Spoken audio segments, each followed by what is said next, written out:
This episode of the Inside Running Podcast is brought to you by Brooks. You can feel confident wearing Brooks knowing they're running specialists with over 100 years experience in the footwear game. They test running insights and biomechanics with runners of every size, strength and experience to develop premium running products so you can run further, faster and happier.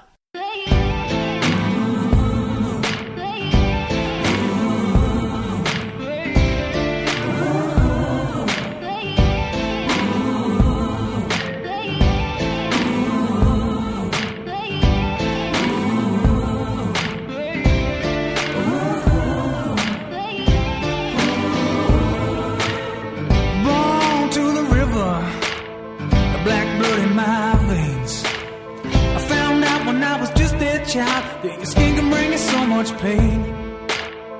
Now I hear you say you got the best of both ways. Won't you come and take a walk in my shoes and tell me if you take my place? Under cover of my skin, I've heard all your names. If it's all the same, I'll keep on walking.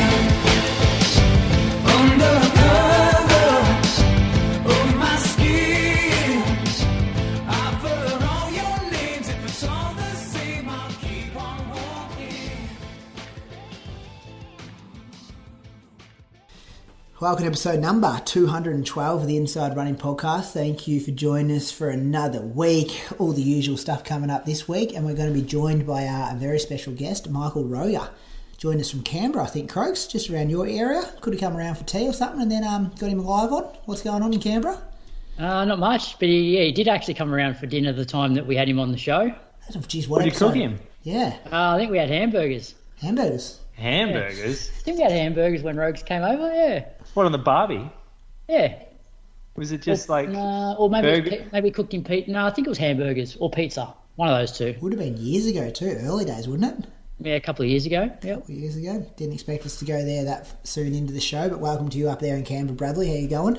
Thank you. Yeah, going okay. Had a bit of an up and down week, body-wise, but, doing a fair bit of work, actually. I didn't think I'd get too much work, given there's only like 5 or 6 weeks left when kids came back, but I've gone in pretty much every day that I've been available. Working full time pretty much? Well, other than the days that I stay home and look after the kids, yeah. Jeez, I wonder how you pay the rent, pay the mortgage. Wouldn't know yourself, would you? Working that hard? Oh, it's good. Well, no, definitely puts the run, means that I don't run quite as much.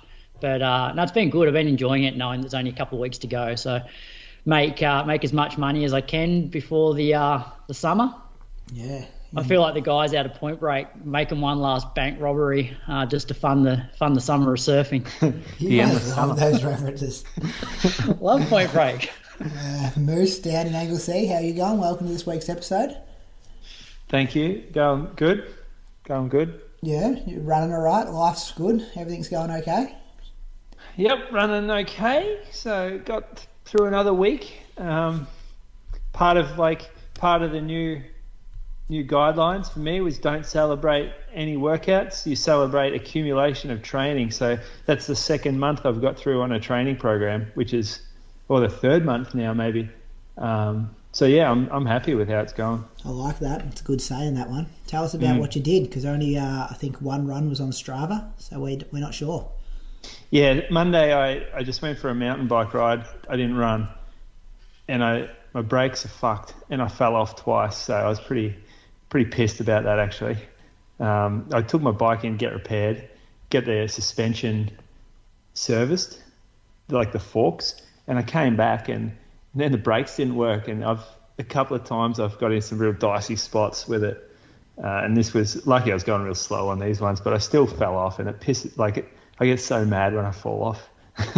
Anyway, next morning I jogged. My back had sort of seized up again, so I just jogged on Tuesday morning, and I had real sore quads from the elliptical thing that I got. We'll call it the Zero Runner. So the Zero Runner gave me real sore quads, and they were still too sore Tuesday to do a workout. So I ran 45 minutes just around town, just cruised. I did a Wednesday morning up in the lake in Ballarat at Lake Wendouree. I went round and I did a workout which was 8 by 2 minutes on 1 minute jog, and this was my first workout where like I was allowed to sort of push the heart rate a little bit, and I wasn't ready for it. It wasn't a great workout. So my ons, the quickest on I had was 3:10, and the slowest was 3:16, but the offs were all kind of just jogs, or like 5 minutes down to 4:40 sort of thing. All up, it was about 6.5k, 334 pace. It wasn't very good, that's for sure. And I was blowing up in each rep. Like I would get out in probably 3:10 pace for maybe the first 90 seconds, and then the last 30 seconds I would blow up. So yeah, I wasn't ready for it. I thought maybe it was a little too heavy for that sort of workout. Maybe I should have done like 60 or 90 second efforts, or maybe I only should have done 6 of those 2 minute reps. Would you hold your form okay in that last 90 seconds, or you start getting a bit sloppy? Like, you know, when you haven't ran that fast for a while, yeah, just a bit like feel like a baby giraffe kind of thing, not really smooth. Nah, because I was just focusing on form, Yeah, so okay. I was actually slowing down quite a bit. That was one of the things that Ali has sort of drummed into me. She's writing my program still, and it's all about form during these ones. So just feel smooth, have your stride going all right. It doesn't really matter about the pace or anything, but don't turn it into a shit fight at the end. Yeah. Which I know exactly what you're talking about. Yeah, which can happen in these early workouts. And I was by myself, which helps because I'm not trying to chase anyone, or it's not competitive. So if I can just slow down, do my own thing, then I can just focus on form that way. Anyway, got it done, but wasn't feeling great about it. The next day, I ran Town Loop, which was 12.5k around Anglesey. Got over some hills. Ran with my phone. So I actually stopped to take some photos, which was very weird for me, because normally I'm like, why would you stop when you're in the middle of a run? But it was a nice day. It was super still. Everything was looking good. And often I wonder if, like, when people see this map, because this, like, this is what I do. If I'm looking at someone's map, I'm like, I wonder what those trails look like where at the back of that town, or I wonder if that road that he's on is dirt or asphalt. So I thought I'd just chuck some pics up. We did have a listener write in suggesting we do that. Really? Yeah, I was on one of my Strava comments a couple of weeks ago. Like, it'd be great to see some photos of what like this loop actually looks like, because they see the map so often. And I'm just looking at yours now. This is good. This is very scenic. Yeah, it's like they're postcards, isn't it? Well, this is, and I didn't even get the best one. So I started taking pics at like halfway, and the first bit's the best, like over the ocean on the cliffs. I'll get another one. I'll do it again another time. Should we have Inside Running Photo Week? Next week, we just try and upload as many photos of locations we run in. The listeners can do the same. Let's just flood Strava with like local photos of where our local running tracks. Bit too much running with your phone though. It could only happen for easy days. Warm-ups. Why don't we just do one run a week? One run a week. You've got to put up pics of your run to show people what your run looks like. Yeah, but you can't go just run some location that you hardly ever run just because you know the photos look good. It's got to be a local location that we see on Strava, which yours is. I've seen this loop at Anglesey a lot of times. I feel like this is very much against Moose's rant about the rules of Strava last week. So do I. This is getting real into like Instagram influencers, like not really worrying about running. Yeah, last week this suggestion would have been cut down real quick. Yeah. No, stuff your photos, just get out there. You reckon Rod Dixon was taking photos back in the day when he was running around New Zealand? Dixon. Yeah, exactly. Dixon wasn't taking photos. Maybe selfies. Yeah. I reckon a big selfie man, Dixon. All right, we'll do it. Yeah, we'll sort it out. That afternoon, I think I jumped on the Zero Runner for a bit, 20 minutes or so. Next morning, did a workout out the front of my house, actually. So jogged from my house, just did 20 minutes, met Jordan and Ali. So again, locals down here, people that live here. It's easy to do workouts with. in the mornings. I had a workout where I did 10 minutes. 10 minutes at sub-thresh, and then a minute jog, or heart rate goes below 150. So if I get to like a minute and my heart rate's still too high, just keep jogging till it drops.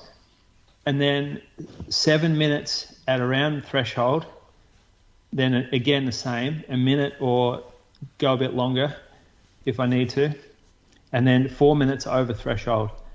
So this I felt really good, actually. Like my back issue had come good and my body was feeling fresh, and I had a bit of pop in my step. Not that the workout was great or anything, I just felt good, and so I just like positive about it. So the first 10 minutes I averaged 3:26 per K, and this ran alongside the river and then up past the primary school, and then it hooked back down on Coal Mine Road, so a dirt road that runs next to the old coal mine, the Alcoa mine that's sort of shut down now. And then we waited, jogged. I hooked up back with Ali. I was with Jordan for that first 10 minutes. We hooked up back with Ali, and then the 7 minutes, I only dropped 2 seconds a K, so I went to 3:24. But we went through some trails here, so some sort of singly track, and it was just a bit of a slower section. My heart rate was a fair bit higher though, so up to threshold. And then the last one was 4 minutes, and I was allowed to get after it, so felt nice to be able to open the stride up and not have to keep an eye on the watch for your heart rate. So I ended up hitting the max heart rate I think I've ever had. So the actual last 4 minutes went flat for probably, I'd say 2 minutes, and then it went uphill for 2 minutes. And so I was going hard along the flat, and then to hit the hill, my heart rate just went up, and I hit like 187, I think, which is the highest heart rate I've ever had running. And it felt good. Like I haven't had a real hard workout like that for a while. But I ran 3:07s on that, but yeah, a fair bit of uphill, and I was going for it. So in the end, a good workout. First good workout I've had, feeling good for quite a while, and my body came back the next day. I was able to run 45 minutes around Aries with those guys again, and without any niggles, without any soreness. So I was happy with that. Then the next day we had the Run Strong long run in Geelong, Bowen River. So I set up, Ali and I set up tables, one at Landy Field and the other one on the other side of the river. Yeah, those who've run the Geelong half would know sort of where I'm talking about. But there's a 10K loop all up, so we could put a table out at 5. Everyone chucked their bottles in, a tub at the start line. Ali whipped around, put the table out, and everyone had different workouts. Some were running just an easy long run, others had proper workouts, others just rocked up for a short jog. But I got there early and did 10K early with Lockie Doak beforehand, just so I could be on the bike, because I had a few guys that were doing some solid workouts. And I did 10K with the group, then jumped on the bike and rode with the guys. So it was a good morning. Geelong turned it on. I'd say that was like 20.6K, 4:22s, 90 minutes. So getting 90 minutes out 2 Sundays in a row is a big deal for me at the moment. Anyway, 82K for the week, and bank it. 2 workouts in a long run too. Yeah, and feeling good though, you know, it's the difference. You can get 80K and you can have 8 different injuries during the week. But this one here, I reckon I felt good for 90% of the runs. That's what you want. Things are going in the right direction. They're pretty much there now. Just got to get fit, don't you? Yeah. Body's fine. Yeah, there's just a few things to keep an eye on. Like my back thing is a little bit, it's becoming a little bit more frequent than I want. And the OP is always hanging around. It's just a few things I got to keep an eye on. I'll probably jump up to like 90K this week and and then maybe 100 the week after, and then drop back down and just stay around here for another month or so. Yep, good. Croaks, what are you doing? So I had Monday off the back of my tib amp being a bit angry on the Sunday run. And then Tuesday it was starting to feel a fair bit better.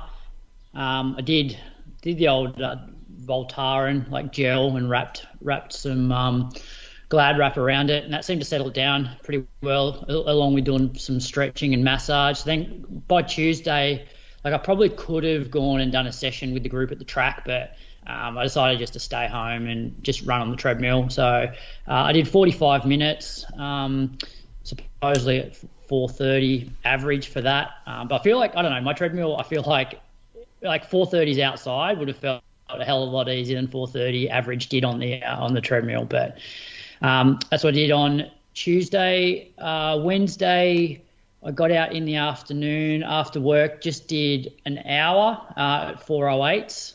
So, yeah, that felt pretty good. I guess I'd had, a pretty light couple of days. Then Thursday, just another 45 minutes at 4:17s. And then Friday, I was umming and ahhing about doing a session. I got home from work and weather was pretty ordinary, so I decided to just jump on the treadmill and pretty much do what I did the week before, which was like a 9K tempo. So I averaged like 3:30s for this, 31 and a half minutes for 9K, average 165 heart rate. Which I think 3:30s outside I think would have felt a lot easier than it did on the treadmill. But I got it done. Body was fine. And then Saturday I did an hour in the morning at 4:20s, and then that afternoon, like my back just got really, really tight and sore. I was at the shops with Lily, and she was holding my hand, and I had a basket in the other. And it was quite heavy, and my back was actually like sore while I was walking around the shops. And then like that night, if I sort of bent, if I really couldn't bend forward, it really was just quite painful. So I was going to go meet. I was going to go down to Dixon at 8 o'clock. It's where a lot of people meet for a run, just because I wanted some company. But the way my back was on Saturday night, I thought I'll sleep in and I'll just see how it feels rather than get up early to get there and then, not be able to run. So I got up and my back was still a bit crap and motivation wasn't that high given the weather. So I didn't run on Sunday at all. I just ate some finger buns, popped a few Voltaren and had takeaway Thai instead. So it was only 68K for me for the week, but back seems to have settled down after some anti-inflams. I managed to run 10K this afternoon without too many issues. So, so I guess essentially it was a down week, which was okay because I had a few weeks, I think the 3 weeks previous to that were sort of 120s to 130s or mid 130s. So a down week won't hurt. And then back out to Stromlo tomorrow for a session. It's a bit close to race day, though, isn't it? What race day? A bit of a worry. Melbourne, 3 weeks out, a bit of a deal like this. The old Melbourne, back in Melbourne, Moose. Entries are closed, unfortunately. I'll get you an entry. We can definitely get you an entry. So, it was a pretty ordinary week. It's funny, like the mentality. Like, I don't know if you guys have this where you've been running for so long that it's just ingrained that you go out and you run long on Sunday, and like I almost felt like I'd done something wrong by not going out yesterday. It takes a lot of discipline to do what you did. A lot of people push through and just do it. Yeah, but it's almost like this obsession, you know what I mean? And it's like... It's probably not healthy. It was probably the right thing to do, not run. But, like, you feel guilty when you don't run. Like, there's certainly some issues going on there. Like, but mentally, you think about it. Like, how old were you when you started running? Like 18. Yeah. So you've been running for more years that you've been alive than you haven't been running. So that is a normal thing that you run on a Sunday. Yeah. And you start thinking, is this going to affect my fitness? And it's not at all. Like missing one Sunday run is not going to matter. But I don't know, it's just so ingrained that you have to run long on a Sunday. And even I didn't want to go out. So like I was glad that I resisted the urge. Yeah, good work. I think Don't flog yourself around mulligans. Well, I think the problem for me is I'm the type of person that I think that if I start to do it regularly, it'll like I won't be able to break the habit. It'll be like, oh yeah, no, that was quite enjoyable. I'm not going out for that long run on Sunday, so stuff it. I won't do it. I won't do it next week either. Yeah, it's like when the lockdown happened and you stopped doing workouts for like 2 weeks, and you just stopped doing them for like 10 weeks in the end, or 12 weeks or something. Yeah. So that's probably my personality. It's sort of like I'm either all on or all off. Yeah, I've got a few mates like that. Like they start running for a few months, just love it, and then like 6 months later they're doing like jiu-jitsu or something. It's like, what are you doing? Like they chuck their runners out and they're like full on like wrestling people and stuff. Yeah, so I just did body balance instead. Yeah, you'll be right into that. You'll move to Byron Bay and like yoga studio. Are you still doing that? No, I haven't. I probably should though. You know what? I probably should. Like, you know, in terms of, I reckon as you get older, the mobility type stuff is way more important. And it probably helped my back. If I went and did that stuff. Yeah, but it's not much fun. Yeah, that's the thing, isn't it? What's not as ingrained and stuff as well in you. Not really. I don't find it that relaxing. Oh. Yeah. Fair enough. I'll whistle through this one, fellas. Monday, recovery day, off the back of the workout at the end of the long run last Sunday. So 12K in the morning at 4:28s, 7K in the afternoon at 4:32s. A lot can be said about recovery in these super shoes as well. Like, yeah, I've been feeling like recovering so much better all of them, but the Alpha Flies in particular that I've had on most weekends. Just a good shoe to bounce back from. Bit more cushion, you reckon? I think so. A few more mils underfoot. Yeah, feeling. So Alpha's your marathon shoe? Yeah, yep. Alpha's bought a new pair off Moose. So I've been training in the originals that we got given. And the black yellow, green, black and green. Yeah, I wish I probably could wear them for a race day because the swag on them so much better. I like but I've probably put, probably not that much, maybe 150k, 200k. New not one, much, mate. But I got 9k on mine. 9k, yeah. You've used them once, haven't you? Yeah. Do you just not like them? Is that the thing there? Me? Yeah. No, I loved them. The session I had in them was awesome. So I'm just like, well, save these. Oh my God.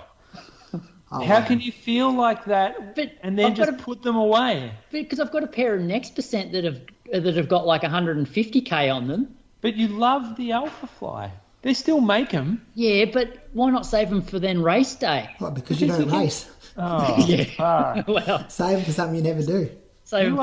You're the bloke who's going to like die with millions of dollars and not spend it and just like have a terrible existence. Just because you don't want to spend your money. This is coming from the guy that owns a shoe shop. I'm just saying, if I love something so much, I'm not going to go, I'll leave that as a treat for myself. Yeah, but I do like training in shoes that I like having a difference between something that I train in and something that I race in. I've always felt that way. Like I'll definitely wear them like for training again, but like why wear them when I've got like a pair of Next Percent with 80k on them? I may as well keep using those. It's a different shoe though. You use it for different purposes. Carry on, sorry Brady. That's all right. I've pulled up all right anyway, fellas. Tuesday, got out for 14k at 4:26s in the morning, 30 minutes in the afternoon, 4:28s. Then Wednesday, went over to Shepparton's for some 400 metre reps over there. So we had Nathan and Archie over there. So it's good to have three of us on the track together. Shep, you're only allowed to use lane 4s, lane 1, 2 and 3 are for competition only. So they got gates. Talk us through that. Yeah, so they're trying to protect, not sure if it's the local athletics club trying to protect lane 1, 2 or 3 or the little aths. What do you mean protect? Yeah, so competitions only, Moose. Can't use lane 1, 2 or 3. What the fuck is an athletics track for if you're not allowed to run on it? Hey, I actually think as well. I'll explain it. So they've got these gates that swing over lane 1, 2 and 3 and you need a key to unlock them. I went through the council. I've got a booking to use the track to train on, but that's only to get myself into the athletics venue and to stay out of lane 1, 2 and 3. So for 400 metre reps, it's not too bad because you just got to start in lane 4. It feels a bit weird being out in lane 4, like get a bit of the head start on the stagger, but you stay in the lane the whole time. At least you can do 400 metre reps. But really, if you wanted to do something like a Deeks quarters or even 800 metre reps or 600 metre reps, you just don't have the line markings. K reps, you got no chance, of course. So you'd have to do it as, I think, what's lane 4? Maybe 22 metres extra per lap. So you'd have to do like a weird distance or something like that. So, and if I was going to do that, I'd just do it on my Garmin on the road and not bother driving to Shepparton to do a track session. So doesn't this mean lane 4 is going to get worn out real quick? Well, that's the thing. So we did 20 by 400. So I did 20 laps in lane 4. Nathan did 20 laps in lane 4. Archie did the first 14 reps with us and then did some 400s, but probably did 20 laps worth of work in lane 4. I saw like Victoria Mitchell was over there doing reps the other day. I think she was doing like 15 400 or something. So she's been smashing lane 4. So you make a really good point that people are absolutely smashing lane 4, and lane 1, 2 and 3 are pretty much as good as new, unless when the little athletics kids go around there on a Saturday morning, I suppose. Because Shep, I don't think they have many members in their like senior athletes club. Like I know a few of them went to Bendigo to race the other day for Shield and things like that. So yeah, it's a weird rule because like AIS croaks, they keep you off lane 1, 2 or 3. Like I know Lakeside, if you book that, you can get on lane 1. Yeah, which is bizarre as well. I would have thought like a small town, you're less likely to wear it out than you are in a major city, and the major city tracks allow people in lane 1. I'm trying to get to the bottom of it. I've tried to send a few inquiries to see like who's putting this rule in, and I'd actually just like to bring up the fact that I'm like, distance running is a part of athletics. So like if you're an 800 metre kid or a 1500 metre kid or a 5k guy or 10k guy, you actually can't train for your event if they don't give you access to lane 1. Like, you know what I mean? Like you'll want to do reps that are longer than 400 metres. Yep. It would be exactly the same as in saying to the jumpers, hey, the sand pits are closed and only open competition only. Yeah, like, you got to jump into this map instead. Go jump on the footpath out there. Go on the nature strip or something. Like, our sand is, we've got to keep our sand protect intact. the sand. So I'd like to, and I think it's probably a naive decision. Like someone's probably made this decision without knowing a lot about athletics. Someone in an office somewhere. Do you know what it sounds like as well? It sounds like an old school rule when it used to be a grass track. Yeah. And if you're running in lane 1, it just wears the shit out of it on the grass, and you have then probably a massive divot in lane 1. And so what's happened is the track's then been relaid with synthetic, but they've just kept the old rule that you still can't run in lane 1. This was the exact location of the old track, and it did used to be grass. And I'm wondering if they had the gates there before they built the new track. That makes more sense from a grass track, because it would just get it could just get chewed up massively. But in this day and age, if it's a synthetic track, you should be able to run in lane 1. Yeah. Yeah, I'll keep sending some emails, keep inquiring, seeing if I can get in there. And I'm not a Shepparton guy. I'm an Echuca guy who doesn't have a track, so I just drive over to use it. So I don't really have much input or anything over there. But we did 2400s off 30 seconds. 30 seconds goes pretty quick, boys. And we did 6 of them in 69, 5 of them in 68, and 9 of them in 67s. So pretty consistent around the mark there. And then we just shared the rotation for the first 14 until Archie went and did some quicker 200s. And then Nathan and I took the last 6. That's a tough sesh. It was good though, felt good, felt controlled. Just yelling at the boys just to keep it calm. A few of them a bit too quick, splitting 200 in 32, 33, and just no, just put the brakes on around the bend and finish strong. And almost try to, if you banked a bit of time early, you can kind of start recovering in that last 100 because your 30 seconds goes pretty quick. But that was nice. Highlight was probably afterwards though. Archie and I went to IGA and he found $10 just in one of the aisles. $10 cash. Just walking down the aisles, $10 just sitting there, boys. $10 note. So that was pretty. That's the highlight. That was the highlight. Archie finding $10. I thought he might have shouted me chocolate milk and stuff afterwards as well, but just put it in his pocket. And that was it.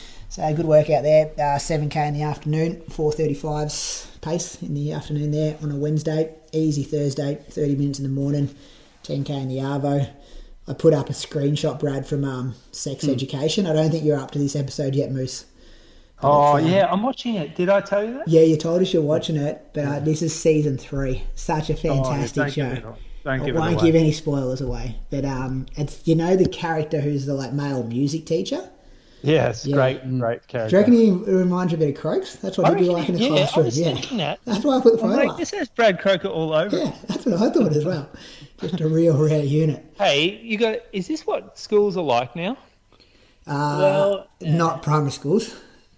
No, Brad will know more about secondary school than I will. Well, we're both punching above our weight. That guy's punching above his weight with the person that's that what he's I was dating. saying last night. Yeah. I'm like, what's going on here? This is like the least believable thing in the whole show. They're both great characters. Nearly every character is great, though. Yeah, I agree. Yeah. You've been in a high school, because this is different to my high school. They address some issues well, though, don't they? Yeah. Like, especially season 3, Croaks. I thought they addressed a few issues really well there. Yeah, I think it's a great show. Yeah. They've been able to address it, but also, keep it entertaining and quite funny. Well, it's entertaining. It feels a bit weird watching it sometimes because you're like, especially you're like 40 and you're watching this show about like teenagers at high school, but the themes are quite strong. It would be weird for a teacher to watch that. No, I meant more as an old guy. Well, an old guy teacher. Yeah. Anyway, so that's what I've been watching. We finished it though, so I've got to find a new TV show. Friday, 90 minutes easy, 4:13s. Got rolling a bit on the way home. A couple of sub 4 minute Ks there, which felt alright. 8K in the Arvo. Saturday, 16K easy, 4:43s. Listen to Ali Pashley on the How They Train podcast with your employee Moose, Jack Kelly. Started the podcast. Pretty good. I enjoyed pretty that. Good. Yeah, he's got a couple of other got some big older guests, triathletes. Yeah. But I was saying it's a good idea. It's a good call by him getting the older, wiser triathletes on, like the older, wiser athletes, because they tend to be more honest. Yeah. And they speak a little bit more candidly. Yeah. Well, that sound grab that you shared, Moose, I think it was on the running company Ballarat site from the triathlete that basically said, everyone overtrains. That's quite cool.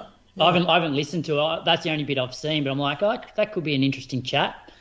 Yeah. There are some good, some of them have gone hard on their old training methods, and sort of throwing old coaches under the bus a little bit. Yeah, so that got me through 16K. It was quite interesting. And audio, great audio.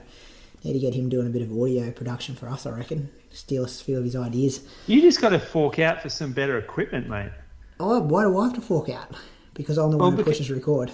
You blokes are the ones that have the calipers on our budget.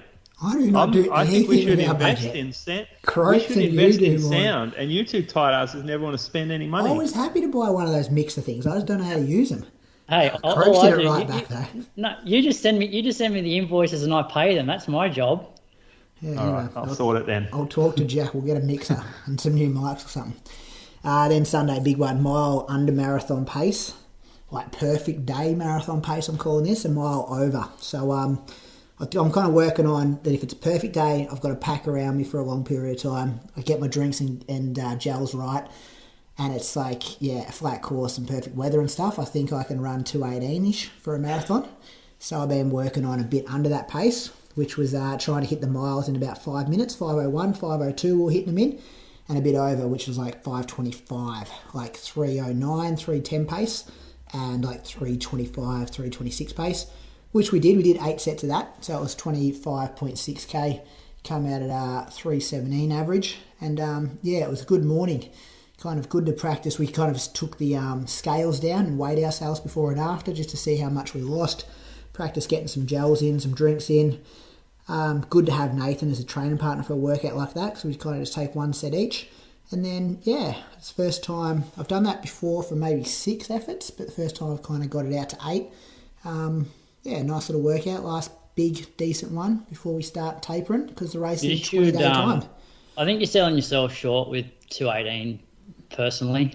If you can do that, 400 session quite comfortably off 30-second recovery and this, I think you're in better shape than 2:18. Matt, I'm not fantastic at marathons though, Croaks. I've run 6 of them and 5 of them have been pretty poor. So but that's because you've tried to run 2:16 when you haven't been a 2:16 runner, I think. No, that's not true. I've never gone through in 68. The fastest I've gone through it is 69 low. I've never... All right, well, you've run... I just fell to pieces in the last 6 or 7K, most of them. Yeah, but as you know, there's a real fine line in that first half. We're talking 30 seconds. If you're 30 seconds too fast, it can potentially cost you in the back end, which, it may have previously. Yeah, we'll see. So now it's just about kind of just recovering from that one, maintaining, and then getting through to to the start line because it's going to come around pretty quick. I've got a drinks guy sorted, Brad. Yeah, what, Big Moose? Big Mooses, yeah. Said, hey, I'll do it for you. He's got a whole team down there, he reckons. No. Well, not yet. I'm still recruiting. I'm recruiting the team. Unless you look like you're on 2:14 pace, and then all of a sudden your drink goes missing, and after 30k. Well, there's no one there because they're expecting you in 3 minutes' time. Yeah, I got to go get a coffee and croissant just in the middle. We'll see how this prick goes with no drinks for the last 12k. Also, if Gunther's having a shocker, then I'm going to have to stick with him. So then you're fucked. So all those little last-minute admin things, which it's only the marathon that has that, isn't it? Like, where you're looking at gels and when to take them and when to drinks and how many mils and how many carbs and what kit you're wearing. Like, I feel like if you're doing a 5K in 3 weeks' time, I wouldn't be thinking about any of this stuff at this stage. But it's part of the game for the marathon. Mm-hmm. All right, let's talk to Michael Roeger, hey? I've just adding him in now. All right, this week's guest on the Inside Running podcast joins us all the way from Canberra. His recent result we saw was at the Paralympics when he finished in 6th place. He's the world record holder for the Paralympic marathon in his classification. Michael Roeger, welcome back to the Inside Running podcast. Yeah, thanks for having me, boys. It's been a while and... yeah, it's been one hell of a year. Hey, a bit's happened in that time, though, hasn't it? And we're looking forward to unpacking that with you in this next kind of 20 or 30 minutes. First up, though, where you join us from and what's the latest update with the body and stuff? Yeah, I'm joining you guys from Canberra. It's a little bit nippy tonight, but yeah, the nation's capital and yeah. Sounds like you've had a great running week, mate.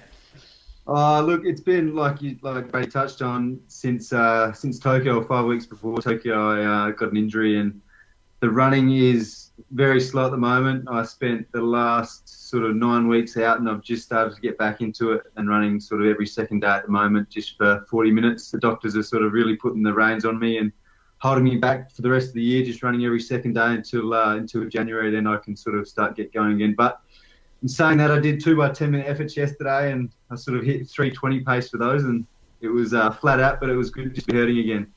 Rogues, let's go to your 2021 before we go to the Paralympics.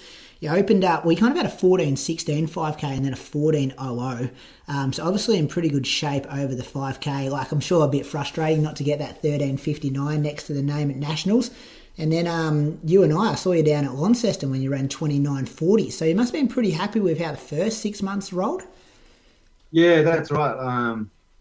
Yeah, it's a very, very good first 6 months of the year. And that 14 flat, I was really happy with that. It's still a goal of mine is to break 14 minutes for 5K, and hopefully I can do that next year. And then we went to April and I ran 2:18 as well, which is awesome. And I thought that was going to set me up for a big one in Tokyo. And I was really looking forward to Gold Coast Half Marathon, which got cancelled. And yeah, it's half the battle of the marathon is just getting to the start line healthy and uninjured. And I unfortunately couldn't do that in Tokyo. But the first 6 months of the year was awesome with that 5K, 10K in Lonnie, and then yeah, the marathon in there as well. The Penrith, yeah. Sorry. I was just going to say I did. I'm not sure why I didn't read that out. It's on the notes right in front of me. But yeah, the 2:18:53, which was a PB and a world record at the time. So yeah, as you said, it must have been kind of confidence boost to getting that under. I know you've had some issues with cramping and stuff before in the marathon, and that one, did it go relatively smooth? Yeah, that's what have I done? 5 marathons including Tokyo, and every one I've just seemed to cramp up a little bit, and that was the same in Penrith in April. It's cramping started to happen around that 31K, and if anyone's got a secret recipe out there for not cramping, I'd love to hear it. But yeah, it was a weird experience, that one in Penrith. Obviously, you guys harped on about it and you've talked about it. It wasn't a big field. It was the course got changed at the last minute, and yeah, I had Jared Clifford and my coach and a few others pacing me, so that was great. But it just, yeah, there's a few winds and a few turns in there that didn't help me and didn't suit me, and yeah, just that little bit of cramping at the end probably slowed me down for a minute or two. Roger, I was just going to say, like, those 5K results were pretty impressive, but didn't you hadn't strung together a whole heap of training in the lead up to those races either, had you? You'd come off an injury before that? Yeah, I had a little bit of osteitis pubis on the groin, so that sort of held me back a little bit too for that 5K. And I was just trying to qualify. I went down to Victoria and ran the qualifying time for the championships, which I think was 14:21, and I ran 14:16, and that gave me a little bit of confidence. And then that race in Sydney, the 14 flat, I just sort of pulled that out. Was confident going in, but didn't really know where I was at, and had a good sit on, I think, Louis McAfee and Riley Cox that day. So sometimes it's a good day, and that was my day. Rogues, you seem to be a better track runner than a marathoner, just based off these results. Like when I looked at that, I'm like 14 minutes. That's unachievable for me. Yet I've run faster than you over the marathon. With your classification, did you consider running more on the track at Tokyo, or was the marathon the only option? Yeah, obviously a lot's been said over the last days, but I could have run the 15 as well. But I thought after 2019 World Champs, when I ran the 1500 and ran a silver medal, I thought that was probably going to be my last international 1500.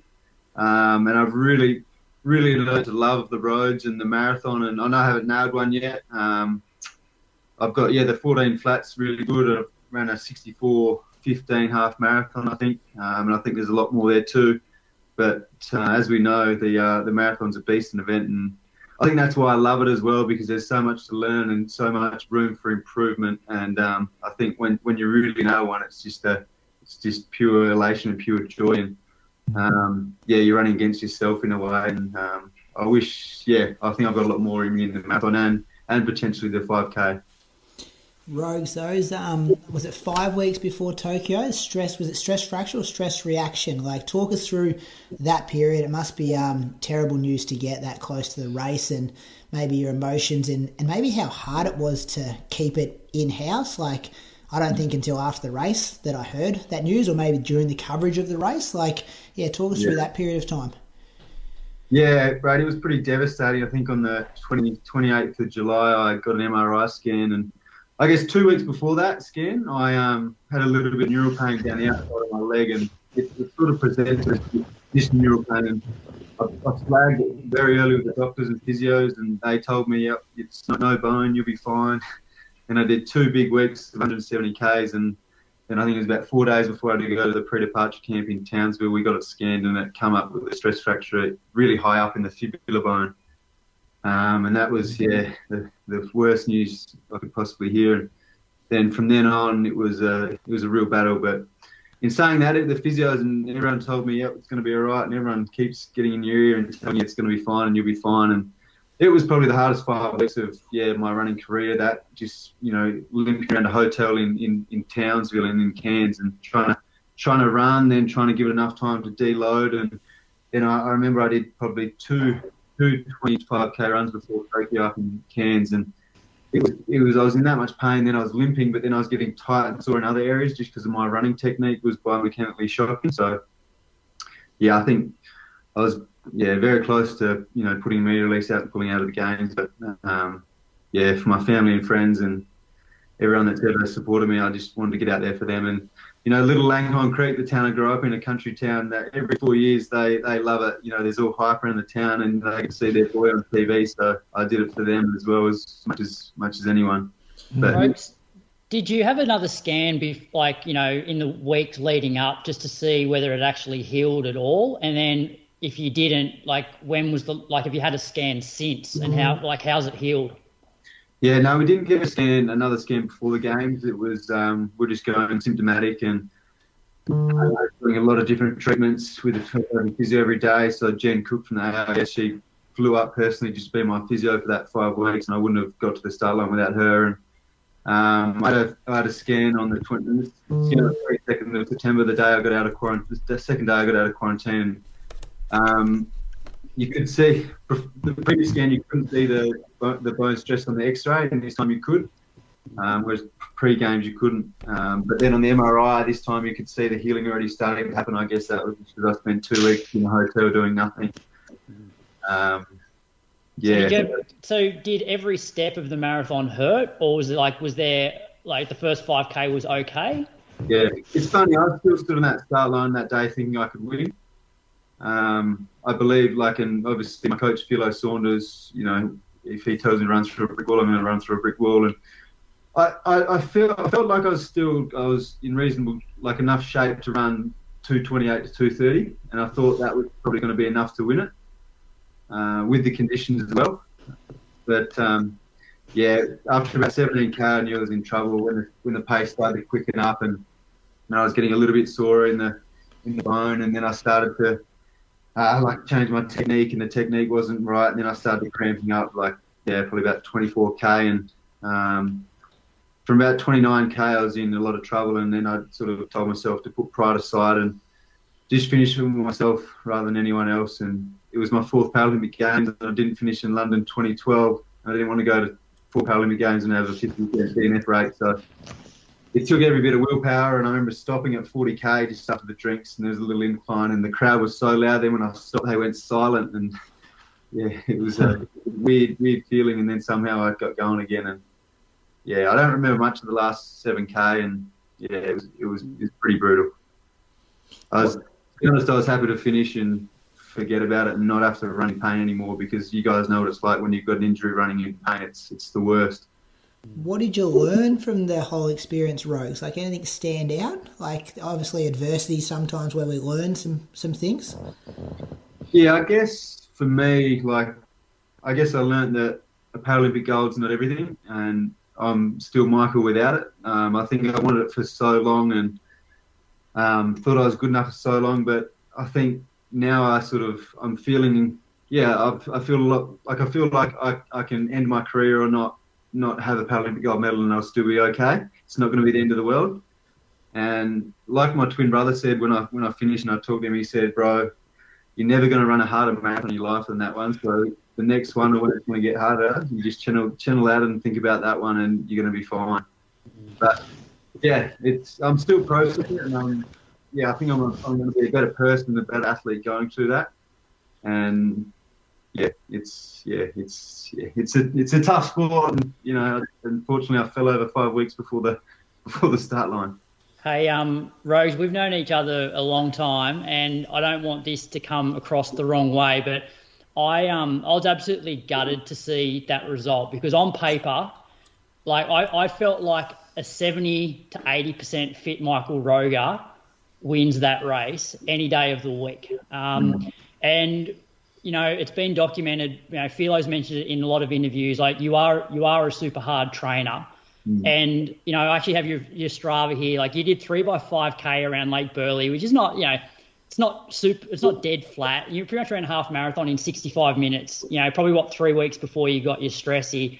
Is this something that now you look back on and go, look, in future, maybe I just need to be a little bit underdone and just not push the envelope all the time?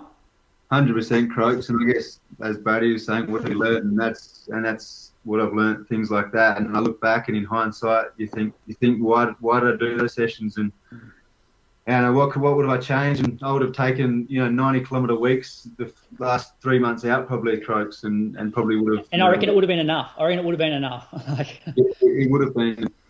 And I look back and I think, how did I get the injury? And I remember after Lonnie 10, I had a sore calf. My tib post was really sore, and I was probably offloading that and loading the outside of my foot. And then I did those couple big sessions, and then I was doing heat sessions, and then we went to the altitude house. All these, and I was busy with life, and broke up my girlfriend, and all these other things, external things that I think sometimes when you're in the tunnel you don't take into account. So I think when people are looking in, you really need to look at the athlete holistically rather than just training on paper. I think we should have taken a few more things into account, but at the end of the day, I guess that's my reporting as well for Philo. And I think talk to my sports psychologist more, and like you said, just pull back a little bit more, not do that bigger session or have a little break. And I don't need to be running a 65-minute half marathon in a Canberra winter after a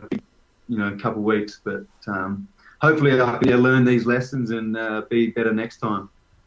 Rogues, this is something I've often thought when I watch you and, especially you and Jared run, where in our domestic season normally in the open events, is I often wonder at the end of the race, like, are you comparing yourself to other para athletes at that time when you cross the line, or do you compare yourself to the open athletes that you're able-bodied that you're competing against? Because you're often running records that are against competition that's not in the race, but you're competitive in the race. Like, you could be beating these guys. Yeah. Moose, to me, I'm competing and comparing myself to everyone that's standing beside me on the line. I feel like I'm a very competitive person, and breaking all these world records and everything is good in a race. But at the end of the day, I just want to win the race and beat the people on that line.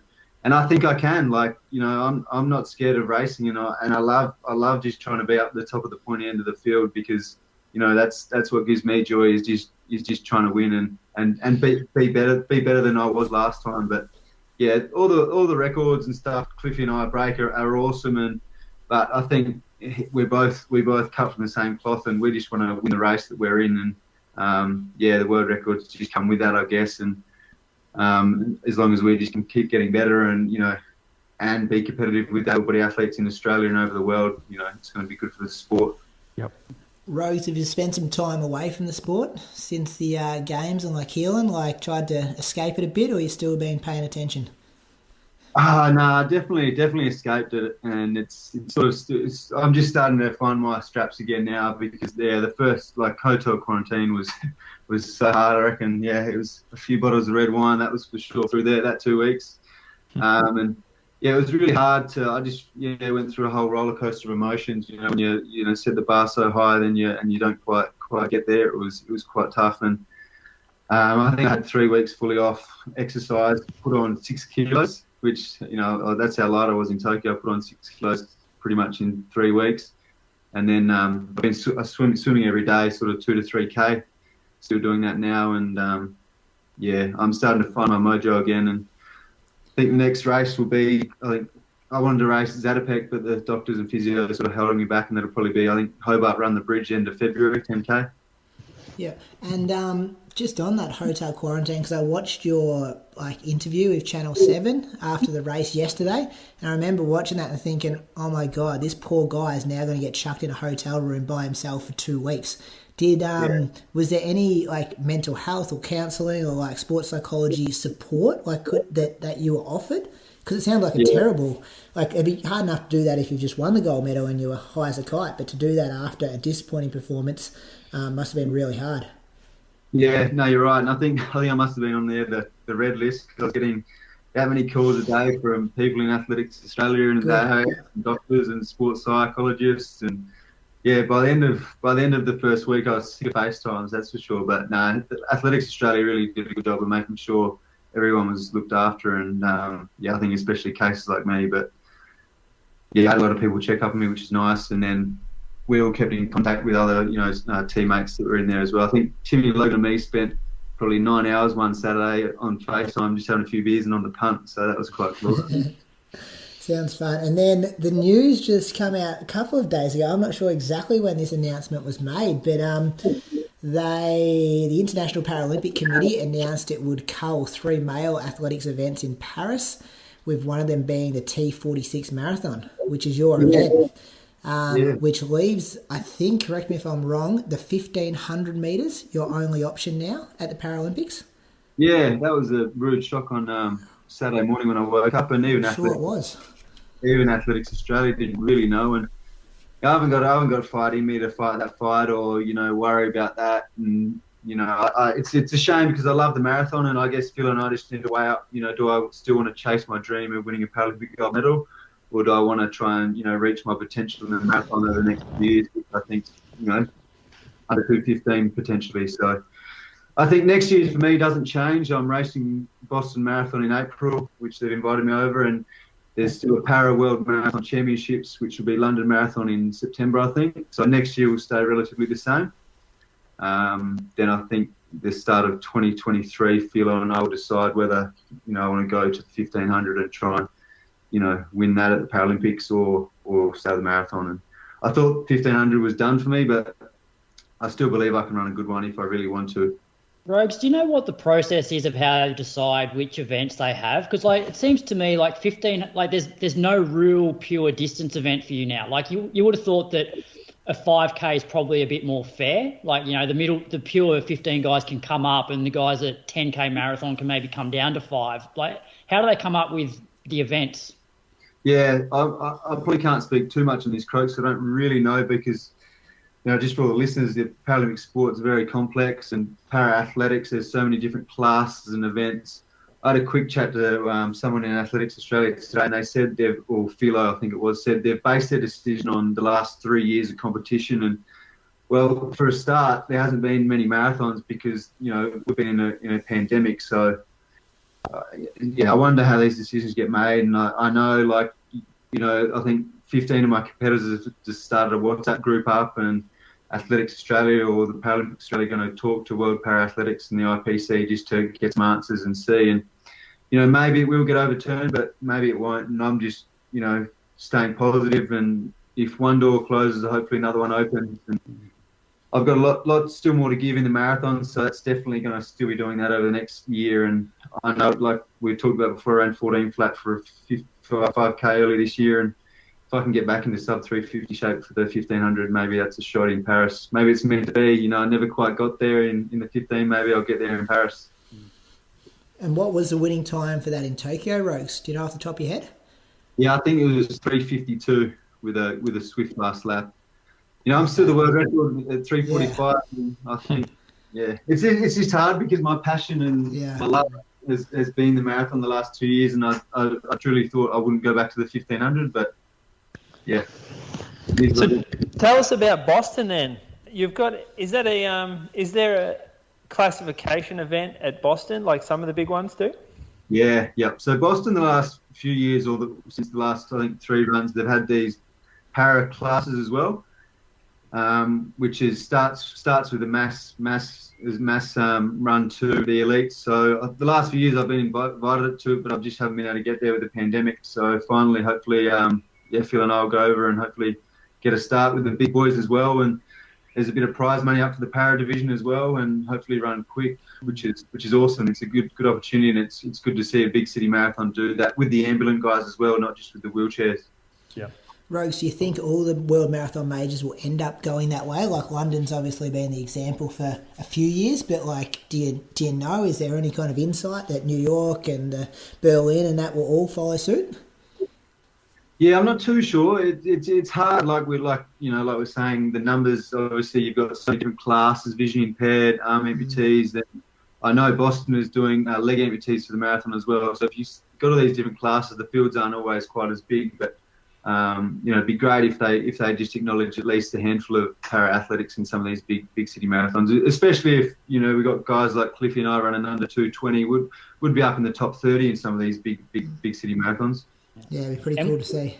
And World Champs next year, Rogues, what events do you have to be able to compete there? Is there a 5K there?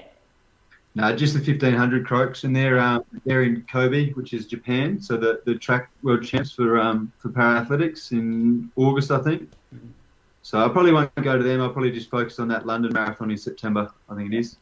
And do their events mirror what the Paralympics do, them and the World Champs? Sorry, what was that? Do their events mirror what the Paralympics do, the World Champs and the Paralympics? Yeah, there's a few, for the World Champs, there's a few different events in. So it's just, it's a little bit different, the World Champs, and they cut a few more back for the Paralympics. Yeah. Hey, Rogues, one of my last ones. Brooks has made you available for us tonight. We've been testing out the adrenaline the last couple of weeks and been impressed with that. You got a favourite, like maybe jogging shoe, and then a favourite workout shoe, training shoe? Yeah, I've been very fortunate enough to be supported by Brooks for the last, I think, 6 years. So, big thanks to them, and wouldn't be where I am today and running so much without them, because as you guys know, you go through a fair few shoes when you're running marathons. But yeah, my go-to shoe just to get out the door in the morning would be the Glycerin. I love the Glycerin. It's soft, it's comfortable, and I feel like I can run as many days as I want in that. So that's one of my favourites. Then my hybrid shoe would be the Brooks Launch. Very comfortable. Then obviously a racer is the Brooks Hyperion Elite 2, which I ran in Tokyo, and that's a great shoe too. Awesome. Any other Nice one. questions for him, fellas? Moose, No. you got anything? I'm good. Some good answers in there. Yeah, that's what we don't Can need answer a questions when he question. talks like that. Speaks well, but Speaks very well. Do you I do guess any from my- public speaking, Rogues? Bit of media training at Yeah. the AIS. No, it's been up and down year, guys. But I feel like 2022 is going to be good. And a couple of my girls that break 14 minutes in the 5K. Obviously, had a good marathon in there, and I'd love to get back to the grassroots and do a couple of cross country races too, because that makes me happy, and that's very enjoyable for me. So I'm looking forward. You're looking for a team in Victoria, Rogues? Come down to a few of the Victorian ones. Get a cheek in my mama cross country. Bendigo Bats. We don't have a team here, but Bendigo can find you a singlet. Croaks is a member. He's a winter member. He comes down occasionally. I'll drive over my singlet if you want, Rogues. I've got one here that probably won't get used again. Doesn't get a lot of use. That'd be exciting. You'd be strong over cross country too, wouldn't you? That seems to be an event that would really suit you. Yeah, no, that's where it started, running around the vineyards and around the paddocks to the young fella. So I gotta get back to what I love, and that's what I love. We just Have a listen to him, like the Africans just running through their farm. With the line, where the dingoes chasing us, Moose. So Rogues, how many Ks a week are you running at the moment? Yeah, so last week I ran 41. This week will be probably 45. Just keep continuing from there. And tomorrow I've got 6 by 3 minute efforts with a minute recovery, with a 10-minute warm up and 15-minute warm down. So it's nice to be. I used to struggle with coming back from injury, but now I don't look from where I was. I just look where I'm going, and every run I'm progressing and getting better, which is awesome to see. Oh, we should catch up for a run, Rogues. I might hit you up in the next few weeks before you get too fit. I can't keep up anymore. Yeah, that'll be good, Croaks. Beautiful, mate. Well, thanks for your time and your honesty and your insightful answers there. It's really good talking to you tonight. And do you do any public speaking, Rogues? You want to plug anything? Like any schools in the local areas can book you to go to a presentation or anything? Oh, no, look, I just like help you. I don't do too much, but I've done a bit, gone to a few schools and done a few media things. And, I just like, talking to kids, and if I can inspire at least one person, I've done my job. And, I just want to thank everyone that supported me, not just this year, but through my whole journey, and continue on the road train. Yeah, well put. Thanks, mate, for your time. And, we really appreciate that at the Inside Running Podcast. You guys. Thanks, Rogues. This week's episode is brought to you by Brooks, the running specialty brand founded over 100 years ago. Brooks are preparing to launch the 22nd edition of their best-selling model, the Adrenaline GTS 22. Landing in December, the GTS 22 features Brooks plush DNA loft cushioning, now featured throughout 100% of the midsole, making it their softest edition yet. Their tried and tested guide rail support system is integrated into the shoe to keep your knees and ankles in check, giving you the confidence of wearing a stability shoe while still enjoying a responsive ride. The Adrenaline GTS 22 lands in stores in December, but as reviewed on episode 210 of the Inside Running Podcast, visit your local running specialty store or www.brooksrunning.com.au to secure your pair. All right, let's thank some Patreon supporters, fellas. Moose, kick us off. Yep, so I'm thanking Matt Osborne. Now, Matt, pretty cool little story, lives in Shanghai in China, has run 16:43 for 5K, 35:22 recently. So that was a 10K PB 2 weeks ago. 3:16 at Tokyo 2019, 1:18:36. Could be a fan of Steve Monaghetti. He has a photo of him on Strava. Well, really, who isn't a fan of Steve Monaghetti? Yeah, I'm a fan, but I don't have a photo of him on my Strava. I got a photo of him on the wall of my business. Yeah. So coached by Lockie Doak. He lives in Shanghai, Tassie fella. Apparently does does all the videos for Nike and stuff over there. So makes like their marketing videos or something. Video photographer, yeah. He's been battling last minute race cancellations like we all have. Aiming to run Chicago next year. And yeah, very satisfied Run Strong customer according to Lachlan. You love getting these plugs in, doesn't he, Croaks? Hey, happening more and more often. They're supporting our show. I did I was checking out his runs yesterday. Looks like he's You'll a let bit of that go. Big dog over there in Shanghai. Yeah, they're locked down apparently. Are they again? So what happened with Matt was they got offered 2 vaccines before anyone was really taking vaccines, and he picked one of them, and that's the one that the Australian government didn't recognise as a legit vaccine, so he can't come home with it. So he's got to go through it. Oh, well, I don't even know if you can get the second round of the other vaccine now. So he's kind of fucked. Yeah. But yeah, apparently China's locked down for indefinitely just because of another outbreak up in another city. Right. Is it like a different strain? Is that what, or is it still that? I hope not. I don't know. This is just this is Lockie. He often talks shit, so probably get some complaints. There's just a whole lot of people panicking that we're about to go back into lockdown after just coming out for a couple of weeks. Yeah. Come on, Lockie. I need 3 weeks until this marathon happens, Lockie, and then I'm okay. Hold off. Croaks, who you got? I got Shiloh Watts this week. I believe Shiloh lives in Brisbane, or if not Brisbane, definitely in Queensland. She's a coach with wattsathletics.com.au, and I'm pretty sure we've mentioned her on the show before for either winning races or definitely coming top 3. So some of her PBs are 17:22 for 5K, 36:46 for 10, 83 for the half, and 2:54 for the marathon, which she did on the Gold Coast in 2019. So thanks for your support, Shiloh. Yeah, I did search her name and saw him in a couple of results that we've spoken about in the past, Croaks, so good pick up there. I'm going to thank Hayden Bishop from Devonport in Tasmania. He ran 2:56 at the Hobart Marathon, which was good enough to win the state championship down there in 2021. You were there that day, Moose, so you would have seen Hayden run past. He's ran 1:16 for the half marathon on a windy day, going by his Strava notes, 16:11 for 5K, so he's got some wheels. Did a good workout the other day of 7 by 1K on, 1K float, so maybe a marathon, maybe Hobart in Jan, or maybe he's coming over from Melbourne, so keep an eye out for that name. Looks like he's really embedded in the running community down there. A lot of photos of group runs and things like that. So a massive thank you, Hayden, for your support of the Inside Running podcast. Rightio, let's get on some news, hey? Moose, you want to take us to NCAAs? You've been there before, haven't you? You would have run at this meet for Chico State? Nah, mate, this is Div 1. This is the big dogs. Don't Div 2 and Div 3 still run on the same day? Maybe this, totally different events, different course, different location. Yeah, okay. Yeah, it's not the same at all. I don't know a lot about this at all, but it's just always big news. Different organisations, but anyway, it's Div 1's where the real players are at. So the men's and women's finishes, 250 athletes each. So they got to qualify to get to that, don't they? So it's only the best 250? Well, yeah, it's the best teams as well as the best individuals. So if you can qualify if your team doesn't, but if your team qualifies, then you'll get a chance, even if maybe you weren't in like the top 50 or whatever at the regional meet or the conference meet. Okay, and they go top 6 count for a team? No, top 5. You can seven run. Oh, okay. Yeah. Yes. Yeah. So the good teams who have qualified get to send 7, and that might make up, say, 200 people of the field, and then there's 50 people who have qualified individually?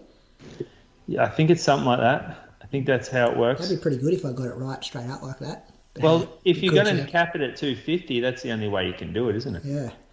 You wouldn't want to have too many spots for the individuals. They're you kind of like wildcards. Yeah. You can't have more than 7 run in a team.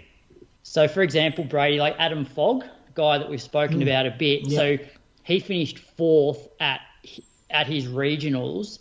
So his team didn't qualify, but he finished high enough to make it as an individual. Yeah, gotcha. Yeah. Yeah. Yep. Okay. So yeah, the 10K, bloody crazy. First K 2:39 at 800 meters. They were 2 minutes. So they've run through 60-second lap for the first 800, and it is a legit sprint because often the courses start super wide and then funnel into a narrower course. And so if you have 250 like very good runners, you'd say they would be all sub 31 guys, I'd say, maybe even quicker less. Than that, wouldn't they? Yeah, probably even all quicker than that. But if you had 250 of them all gunning for this one funnel, then you want to be up the front because passing becomes quite difficult. Say you want to finish in the top 50, but yet you hit the funnel at 200. You have to pass 150 people over the course of only 10K, and these guys are legit. This isn't like I've just had a bad start, I'll catch them. This is every bloke fighting for his life, every lady going at it, elbows, rough. Also brings a lot undone by trying to get to the funnel in a good position. Yeah, isn't there more risk than reward though? No, it's different with this. Yeah, because I always see it and I go, why aren't they just going out easy and just pick them all off? Like, because people just hit, like, they just go backwards. It's because logistically you cannot pass in certain areas. Okay. So if you're not there, then you're not there. Then you're way out the back, and you like it's just carnage. So it's not quite the same as a marathon or a road race where there's heaps of space for passing. Even on the track you can pass fine, but it's different. It's different here. Anyway, race favourite Connor Mantz from BYU took the win ahead of Wesley Kiptoo of Iowa State and Athanas Kioko of Campbell. So that's the second year that Mantz has won that. We had 3 Australians in the top 20. So Haftu Strintzos, he was 9th. And he ran at Villanova, which is the same school that Paddy Tiernan, Jordan Williams. Geordie Williams. That's right. Did we have a lady there too? Anyway, 28.57 for 9th place. So top 10's pretty amazing actually. I actually never heard of him before. Yeah. Well, he runs with Glenn Huntley. I remember him as a junior. Wasn't amazing, like an 8:20, 8:25 kind of guy. 14:15, 14:25 kind of 5K is pretty consistent. But Zach and Newman's been telling me for about 6 weeks, he's like, this guy is the real deal. Wait till NCAA cross-country finals. He used to train with, Craig Mottram used to coach him in Melbourne when Zach was training in that group as well. And he's had dibs on this guy for a long time.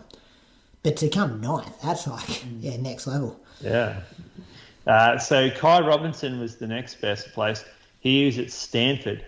He's from Queensland, finished 14th, 29.15, only the second race in the US. And Zach Faccioni was 3rd Australian, 29.19 from Wake Forest. Am I going through everybody? I reckon that's enough. Yeah. All right, just want to go top those ones? Top 20, I reckon. Yeah. And then, so in the women's race, still 6K the women's. So that's different because there's a bit of controversy about that. It's been in the media over there a lot about them trying to have the same distance as the men's. Yeah. So they should. Hasn't everyone changed that now pretty much? Well, I think the fact that World Cross now is 10K for both, it makes sense. Yeah, in Victoria it's all changed. Remember there was like a campaign for the ladies not changing it? Like Paula Radcliffe, wasn't she heading it? No, you might be right. I guess there's people in both camps. I don't understand. I didn't understand that. Yeah, we spoke about it at the time, didn't we? Anyway, the females. So we had Lauren Ryan, who we've talked about a lot on the show. She had a big track campaign here over summer. She's at Florida State. She ran 19.50 for 26th position. Ruby Smee, we've also talked about Ruby here, 19.53, so only 3 seconds back. So this is a good example, Brady. Lauren Ryan, 19.50, 26th place. Ruby, 19.53, 34th place. 8 positions in 3 seconds. Yeah. That is unbelievable. But even then, if you look at the next one, what's that? 28 seconds. There's been 44 come in. Yeah, in 28 seconds between 34th and 78th. Yeah. Cleo Ozan Jarks, 2021, was 78th. Pretty cool. Yeah, so... they do, like, it was on ESPN, so I recorded it and watched it yesterday morning, and the footage is amazing because they have timing mats every kilometre. So every kilometre they would have the top 10, and then they would just keep scrolling through, so from 11 to 20, and then 21 to 30, and you could follow each runner, and that was on the bottom half of the screen, and the top half of the screen had the team scores, and because they got all the chips on them, they could come up with the team scores like every kilometre. So you knew how it was changing. It was just such a good, for a viewer, like to really get a good understanding of what was happening. It was amazing. Is this the most marketable section of distance running in the world that could go mainstream? Like, is this better than track and field? Is this better than mass, participation, kind of elite marathon running on the roads? I think the team I've never been in this situation before, but I've heard a lot of our top college runners talk about how much they loved the cross-country season because of that whole team aspect, from the point that they get together and some of them might train through summer together and then they slowly build throughout the fall. They have a different race, each week or whatever. And so that camaraderie that they get in the cross-country team, they don't get in any other aspect of track and field. Well, the buy-in is just so big. And like we're talking about, look at some of the Australians who have bought in over the years. They love the place. They never come home. Yeah. Like, look at the Morgan McDonalds and the Ollie Hawes and Pat Tiernan. Like, they just seem to want to do anything for this singlet that they've only been representing for 2 or 3 years. Yeah, it's pretty good. Chico State Moose, nothing to report there because they're in Divi 2. Thanks to Chris Hill for typing up some notes for me, a bit of a summary there. He was all over that stuff over the weekend.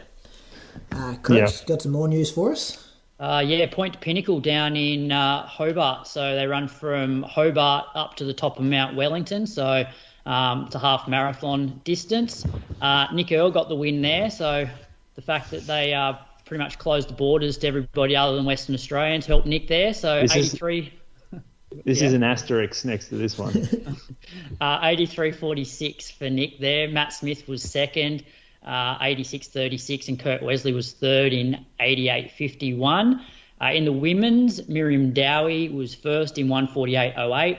Emma Flitner, second, 154.37. And Georgia Nesbitt, third in 154.53. So that's pretty close there between second and third. Some good money there too. 2K first prize, 1K for second. Nico, shout. Sorry about this, fellas. I missed the actual women's results at the NCAAs. Oh, did you go back? Tell us what it was. I jumped straight into the actual women's. Whitney Orton from BYU, she broke away at 5K, surged through to win ahead of Mercy. Hey, so that same college had the men's and women's winner. Yeah. Jeez. Does that happen? That's pretty rare over there, wouldn't it? Oh, yeah, it probably would be pretty rare. There's a few big dog colleges that are strong in this type of. But yeah, so Whitney Orton was ahead of Mercy, Chalangut, and Shia Sealy. It's Kaylee. Yeah. Okay. It's a Gaelic. I think Gaelic sort of spelling. I heard them talk about it on the footage. Thanks. And Mercy, who finished second, she won the previous championship, which it's funny because of the pandemic, the 2020 NCAA champs was actually held earlier this year. So it's the first, they said to that Conor Mantz, it's the first time anybody's ever won 2 NCAA cross-country championships in the same year. Yeah, well. There's a bit of history for you. If you're in form, you're in form. Chuck that one on Instagram. He looks like an animal, that guy, though. Absolute animal. Yeah, and back to Hobart, they also have a shorter version of Point to Pinnacle called Point to Pub, and Ruby Smee's mum, Anna Smee, got the win in 44.57. Reese Harris won the men's race in 39.06. Who's got the bigger flex for the weekend, you reckon? Ruby or Anna? Well, Ruby in a win. Oh, yeah, you can't. Well, that's right. You can't do any better than a win, can you? I don't think so. We'll give it to Anna. World record overnight as well, fellas. Jacob Kiplimo, the Ugandan, talked about him a bit on the show. Didn't dominate, he was prominent in the lead pack at the Olympics, World Half Marathon, things like that. He broke the World Half Marathon record by 1 second in an incredible 57.31 at the Lisbon Half Marathon overnight. He won the race by over 2 minutes, so a bit of footage I saw, not much of it. He was well ahead. Took down Kibiwot Candy's world record that he set last year. So that record didn't move by much, but it has moved, and we've got a new World Half Marathon record holder. every month the record goes, doesn't it? Women's Whether and it's men's. men's I don't think or- the women's will go for a while. I think the women's is safe now for a while. Oh, yeah. Women's is tucked right up in bed. Yeah, but this men's just start getting nudged. So Yeah. good for him there. Listen to the question, Croaks. All right. Hey, guys, thanks for the years of entertainment. You've spoken a lot in the past about athletes having short marathon build-ups, choosing a race that is too close and being underdone for the race. On the other side of the spectrum, what tactics would you suggest to avoid hitting peak fitness a month before race day? Specifically, what helps you to identify that you're peaking too soon before the race? I'm building for a marathon block in April. However, I don't want to overdo the long sessions before I really have to. Thanks again, Georgia. Good question, Georgia. I like this. I guess that this one, to me, comes down to structuring a program. So if you're structuring a program, then with the marathon, I think you just don't want to be doing really long, hard runs, like at the 8 to 6 weeks out. I don't think. I think that's something that you want to progress to and only have a couple of them, maybe like a month out. I see people hit marathon training and automatically go into these crazy, big, heavy stuff. And it's not that they really peak too quick, but it's that they burn out too quickly. There's nowhere to go. Yeah. Exactly. There's nowhere to go. Like, progress to a degree. Like, we can't get crazy fit in like 2 weeks, 3 weeks, a month, but you can extend the workouts you're doing, not so much by pace, but by the time that you spend in that kind of zone, if you know what I mean. Like, I wouldn't start a marathon block and say, all right, I'm going to do 30K at 4:30s, and then 2 weeks later I'm going to do it at 4:10s, and 2 weeks later I'm going to do it at 4 minutes a K. I would go, okay, I'm going to run 28K at 4:30s, and then 30K at 4:30s, and then 34K at 4:30s. That's kind of how I would try to do it without peaking too early. Mentally, I think as well, you can fry yourself. If you got to get yourself up for these things a long way out for the race, it can really just drain you, I think. Like, some of these workouts are hard and long, and you don't want to be doing that 2 or 3 months out from the race. Anything else, Croaks? No, I think we've covered it. I think it, as what Moose said, like the programming. So, like, if the marathon's April and you're doing marathon workouts now, like, you will peak too early. And like, I remember before Lake Biwa, because I came off the back of like Berlin. I sort of trained for Berlin, got injured, and then I got back from overseas quite motivated, and so I wanted to sort of just get into training like a marathoner. And up in the lead up to Christmas, I was sort of still doing some like solid 5Ks at the end of long runs, and it was, when was it, like probably early January. The marathon was in March. I actually took just a down week of jogging, just because like I was probably ahead of where I like needed to be. So that's the only, like, that's where you realise you're peaking too early if you start marathon training too early. So, but if you start sort of 8, that's 10 weeks out, whatever, then you're less likely to peak too soon. Yeah, and you almost need a program at working backwards. Yeah. So if you got your date in April, go 12, 13 weeks back and make that the marathon specific block, and then focus on a different phase of training. Yeah, and if your marathon's in April, like, use this period between now and the new year to try and improve like your efficiency, like your speed, and then add layers onto that as the marathon gets closer. Yeah, better to be underdone than overdone. Thanks, Georgia, for the question. Moose on the Loose, purchase of the week, rules of Strava. Maybe stay away from the Strava stuff this week, because there's a few people getting rattled. Yeah, people don't like this, which is why I do like it. I won't tell you what to do. Which is why I do like it. I think this week will be... I don't like it when people don't break their workouts up into separate runs. Oh, yeah, so do I. Yeah, so, like, let's just put a rule out there. If you're going to do a workout, it has to be put up as a separate run to your warm-up and cool-down. Because... obviously you're putting stuff on Strava. You want people to see your workout. That's why you're doing it. You can keep a training diary without putting it on Strava. Strava is social media. So if you want to put up something to sort of get people's attention, or to have people to like look at your stuff and get a bit of I guess kudos, or people want to chat about you or whatever. That's why we do it, right? That's why you put it up, Croaks. Well, break it up so we can actually see the workout, because I don't want to fucking decipher average paces and go through and look at kilometers and each like Strava K slips. I want to see the workout as a separate post. That's what I want from now on. Can I add to that, Moose? Go. The people that do a work, like have a separate file for the workout, but they stop, like they only ever have it set up on like K splits, even if like the session is turn like the K splits off if you're not doing Ks. Or they stop the watch, and all you ever see is, you know, they've run like super fast for a K, but then you look at their elapsed time, and so it doesn't give you a true indication of the session either. And then people that don't pay for Strava, you can't click and look at their laps. I think you can now. I reckon that's you can on the desktop, but you can't on the phone. Oh, okay. And then, like, if you're just on your phone at work, just trying to enjoy a sausage roll at lunch or something, you just want to know what someone's splits are, and then you can't see them.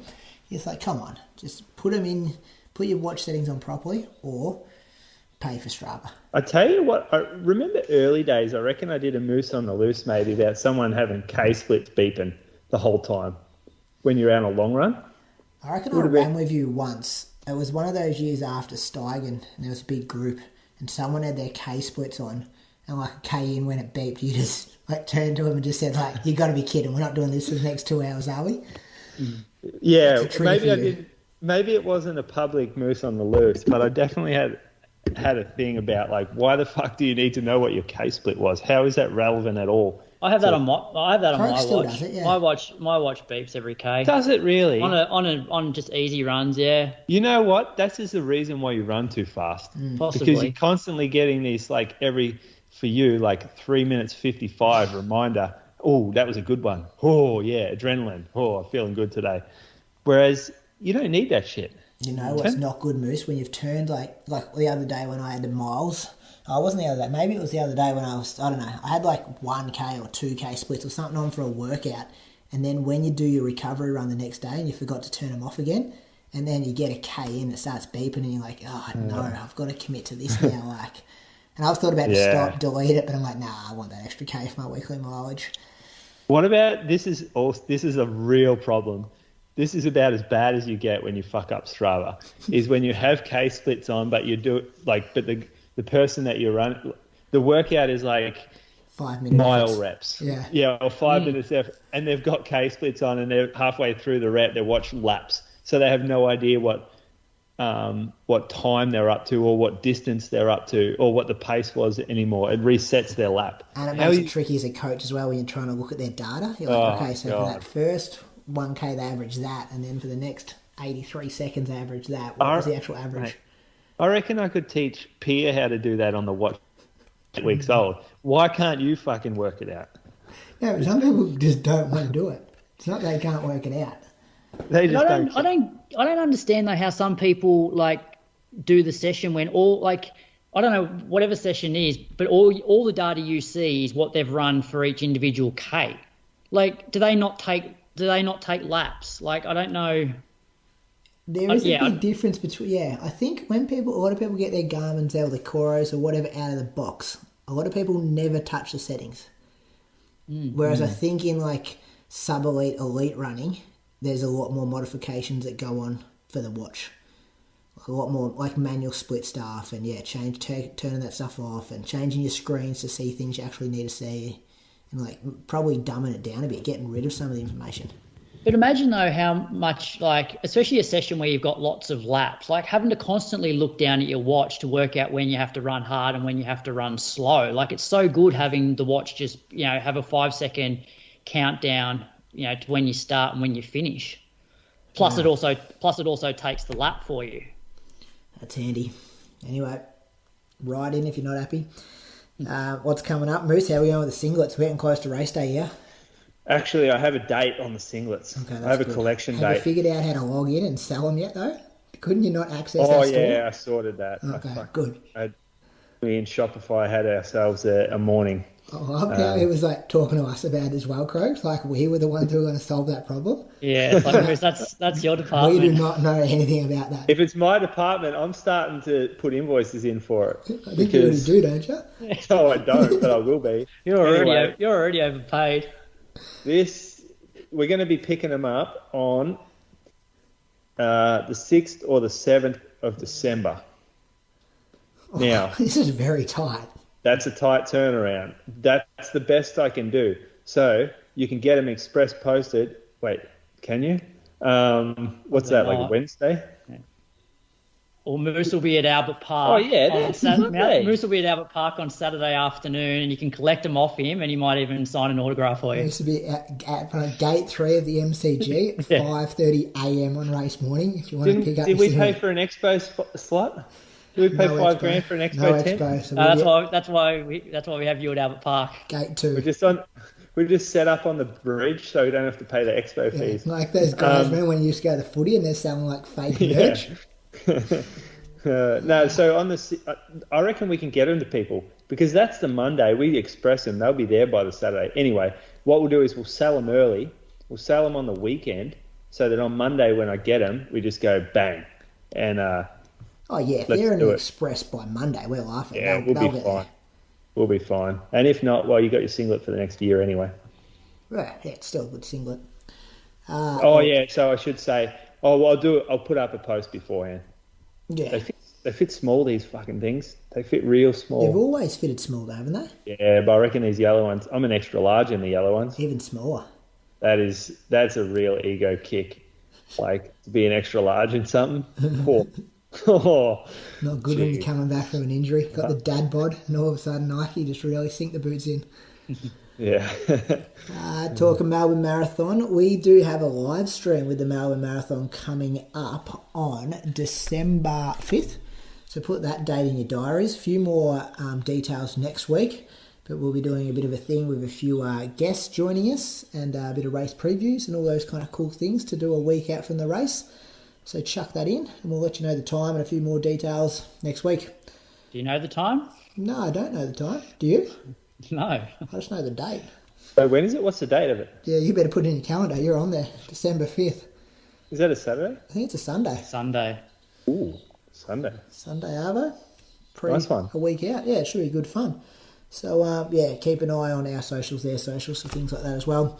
And I think we'll have things like both Race Elite Fields, for the half and the marathon. We'll be able to give all the updates there.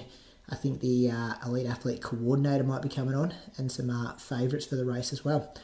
So that will be good to see what's happening there. Moose, talking about that, Ali Pashley on Road to Nowhere, dropping a bomb. She's out of the big race. Out of the marathon. Out of the marathon, going down to the half. It's good because I never wanted to run the marathon anyway. Got what you wanted. She just had a few sick weeks, tonsillitis. Missed a few days, didn't she? Yeah. Can't win a marathon prep.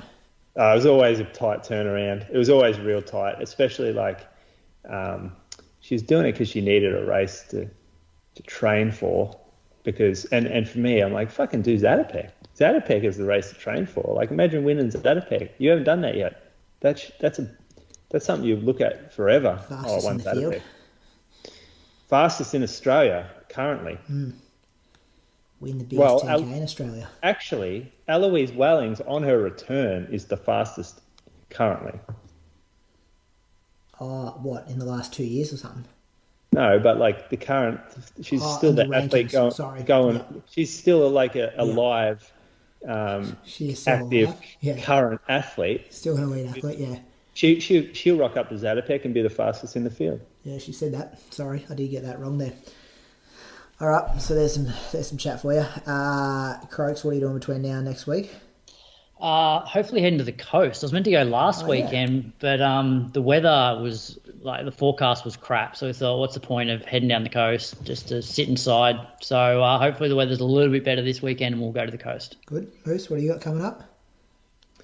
No, not a lot this week. Just up to the Radis. You know how it is. Yep, working. Working. we're done, might throw 20 minutes of Road to Nowhere from last week. They got Stewie coming up tomorrow on the show, actually, fellas. That'd be good to hear what Stewie's been up to. Might throw 20 minutes of their last week's episode there. See you next week. We'll do it all again. Thanks to Brooks for sponsoring the podcast. Let's go. See you, boys. See ya. This episode of the Inside Running Podcast is brought to you by Brooks. You can feel confident wearing Brooks knowing they're running specialists with over 100 years experience in the footwear game. They test running insights and biomechanics with runners of every size, strength and experience to develop premium running products so you can run further, faster and happier.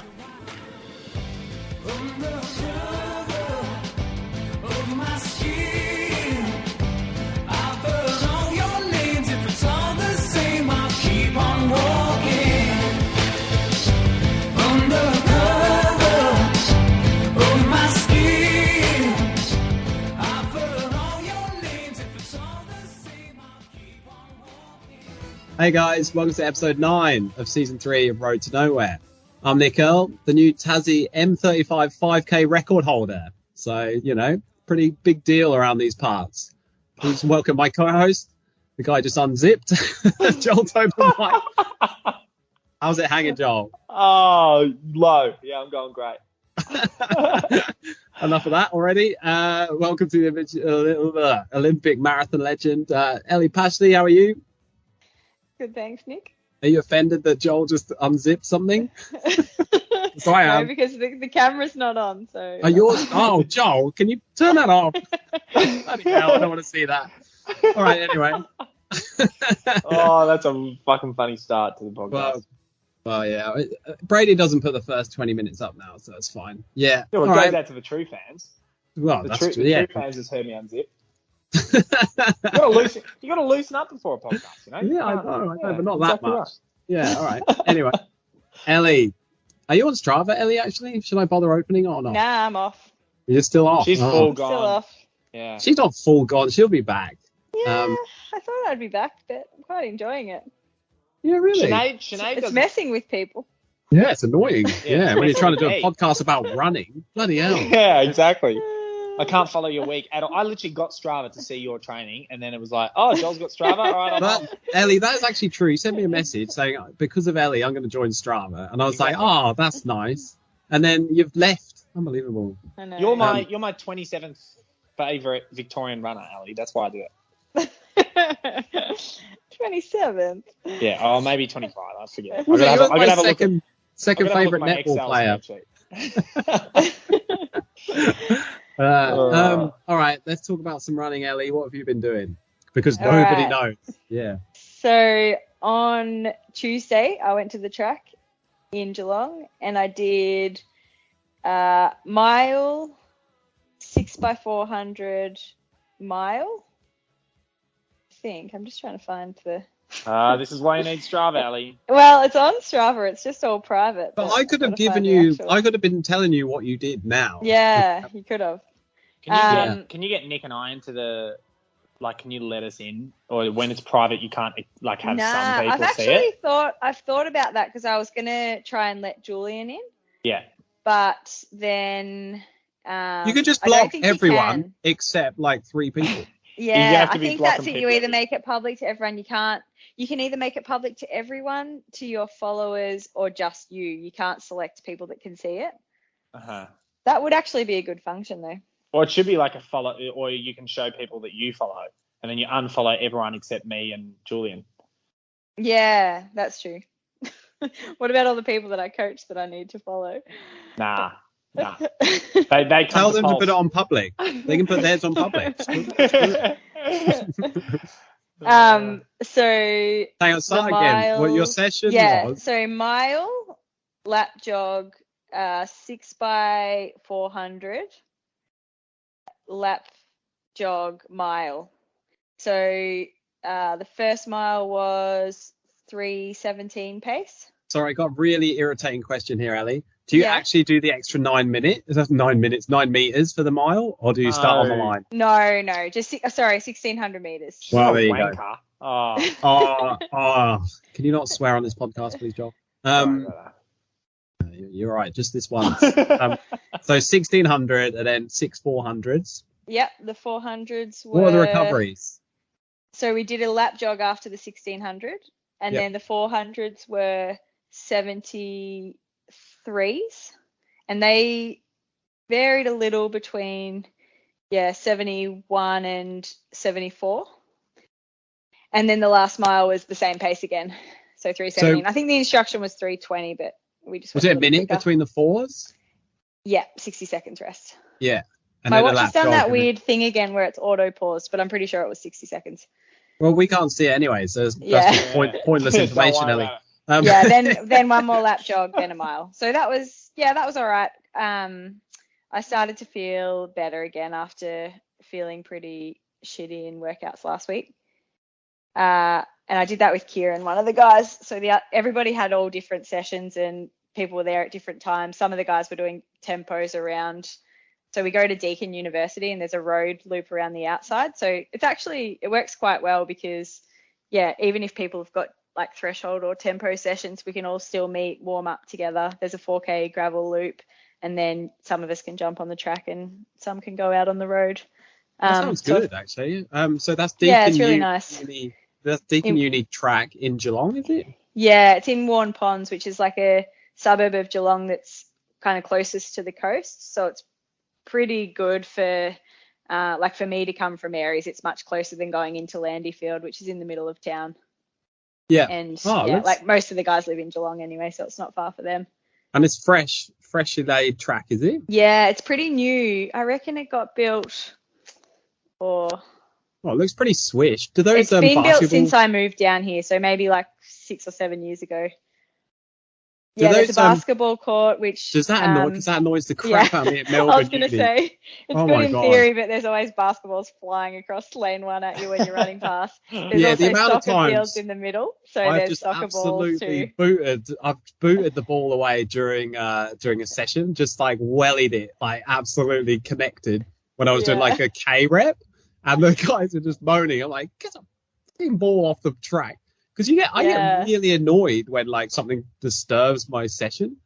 I don't know. Yeah, it is a little bit. I think I'm so used to it now that it doesn't really bother me at Deakin, but I think people do find it a bit stressful because it happens every session pretty much. You get a soccer ball or a basketball.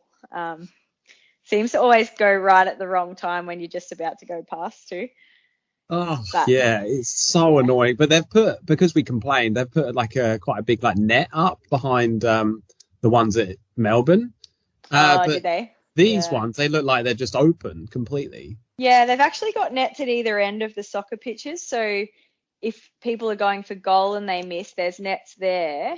It's just there's no nets on the side. And sometimes the soccer benches will even be out sort of on lane 1. Oh, really? They're playing a game or something. Yeah, that's only happened a couple of times. What do you reckon to be the worst? Pardon me. What do you reckon to be the worst? Yeah, that was horrible. Cut that, Brady. What do you reckon? What do you reckon to be the worst sport to be played like on the infield for danger? A ball sport. I was just thinking I was just about to say. I reckon. Imagine getting a hockey. A puck to the shin on the the inside of the ball of the ankle. I reckon high school. I couldn't run for about 3 years, I reckon. We had some amateur hockey team. They were all going they were going for goal, like in their warm up or whatever. We were doing a training session at Melbourne Uni, and like suddenly there were all these balls absolutely flying across the track. And after the session, I went and had a word with them, and like I was just like, look, guys, like what the hell? You just think what you're doing. And they were like, we're allowed to be here. We're allowed. And I was surrounded by hockey players. Do you know who you would have been like? You would have been like, have you seen that viral video of that guy in New York, the really short, dwarf-looking guy with the talking about the trumpet, and he's having a go at the busker?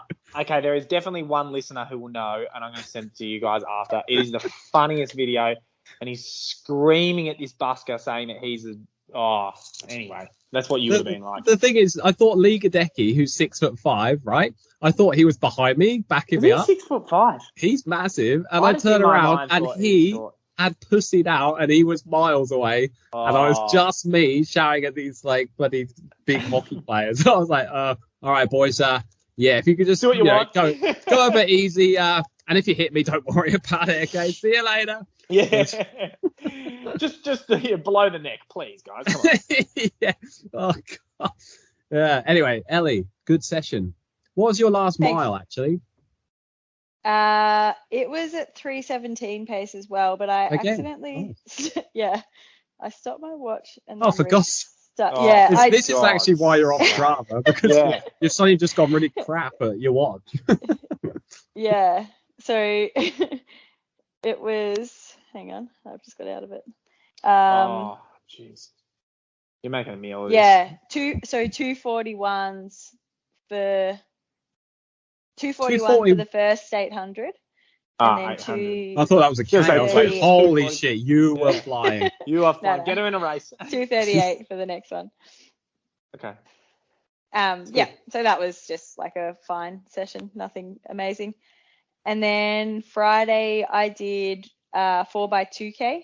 So Julian came down to Aries, and Jordan Keris, who's a guy that lives in Moggs Creek, we did this together on the road near where I live, Bamboo Road. I think this is this where you stayed, Joel? Bamboo Road, when you came down here? Is that the one? Does it go from the beach? Does it connect to Great Ocean Road? Yeah, it goes from the Great Ocean Road inland to the bush. And from inland, is it road and then it goes to gravel eventually, and there's like horse stables and stuff? Yeah. Yeah, not that one. Not that one. No idea what you're talking about. Yeah, no idea. I knew you were going to do that. Yeah, that was the one. Sorry. Anyway, so basically it's flat at the start, and then it gradually climbs as you go out, and then so it's downhill on the way back. So we just went out for 2 reps and then turned and ran back. So that was not a bad session. I'll just get my splits. I think I went through 3:32 for the first one, and then 3:29, and then we turned around and sort of ran downhill, and that was 3:21, and then 3:18 for the last one. Nice. So yeah, that was okay. Again, I think we had 2.5 minutes jog in between each rep. And yeah, Jules is back. This was his second session back. He did 3 reps, so he's getting fit again. I thought you were about to say Jules' back is fucked. That's what I thought you were going to say. Jules' back has gone out. His back is fucked as well. Jules' back and Jules' back is fucked. Well, actually, it is. So he'd done a similar thing on Tuesday. He did 2 by 7 minutes, and then he was actually meant to do 200s, but his back was too sore, so he didn't want to do anything explosive, so we changed it and he did 3 by 7 minutes instead. Oh God, that bloody back! What a nightmare. Yeah. He's an old boy. How old is he? He is 36 maybe, or 35, I think. 35. Bloody hell, he's younger than me. That's terrifying. That's 2 Olympic cycles ahead of me. I have everything in Olympic. Well, that's cycles. irrelevant, Joel. For the 2 of us, it is for Ellie a little bit. True. 2 Olympic cycles, yeah. Does that? Yeah. How do you work it out though now? Because this Olympic cycle's only 3 years. Over to you, Nick. Well, on average, it's 4, so let's just go with 4. Yeah, exactly. Yeah. All right. Yep. And then long run on Sunday, we just met at the Chocolate Factory near Anglesea. So we did a relatively flat long run. There were some hungover people in the group. We had the engagement party of one of the guys in the group, Lockie and Millie. Were you hungover yourself? Saturday night. Oh, I wasn't too bad actually. Yeah, I was better than some of the others. Boring. And yeah, so I ran 27 Ks. Is that quite the Chocolate Factory loop? Is that flat or? It's pretty flat. We still climbed it's actually nothing's flat out your way, is it? Yeah, we still climbed over 400 meters, but it's deceiving. I think there's like a few rolling hills, and you're probably always going up or down, but it doesn't feel as hilly as some of the trails we do. Yeah. But yeah, that's still actually not a flat run. I've just realised your Run Strong long run is this weekend, isn't it? Yep. Oh no, that's twice in a row. That is so stupid. I was just about to ask you because I'm in Aries this weekend. Are you? Camping. Oh, cool. And I was like, perfect, we can go for a long run together. And you pissed off to Geelong. Yeah, it's in Geelong and it's shit. It's like the river loop, which, I mean, it's really good if you're doing a marathon session, but it's not nice if you're doing tell Julian you can't make it because the big dog's coming out of Aries. The big dog. He'll like that. I can run with you on Saturday. No. That's what you did last time. You dogged me on Saturday. No, I might run with you a Saturday and then do shorter on Sunday or something. I'm having a day off, but on every Saturday. But whatever. Is that your rest day? Yeah. Yeah. Yeah, cool. Are you camping at the caravan park? No, like 10 k's inland from the caravan park at the national park. I forget what it's called. Hammond Creek. Yeah, that's it. Is it cool? Yeah, we run around there a fair bit. Oh wow, there you go. It's not this weekend though. Is it? Oh shit. We actually did a loop around there 2 weeks ago. Yeah, ran straight past the campground. Awesome. Yeah, it's cool. What it's day like are you going, just Joel? in the bush, sort of. There's not that much there, but it's... No, it's supposed to be real. Like, we just want to go. It's myself, Carla, my sister and her boyfriend. They booked it. And, I think they booked it for them and some friends. And then the friends pulled out. So then they had to go... They had to scrape the bottom of the barrel and go, fuck, I guess I can ask my brother Invite and our Carla. siblings. Invite our siblings, I know. Oh, that'll be fun, though, because you can come into Aries to... Yeah, do stuff and the weather's not going to be great, but Do you say you're going on Friday, Joel? Because Friday night. Joel DM'd me during the week asking what weather app to use or whatever. I was like, it doesn't look too bad. It could definitely be worse. Bad. Yeah, exactly. Sunday looks a bit miserable, actually. Yeah, well, we're going to leave Sunday morning anyway, so.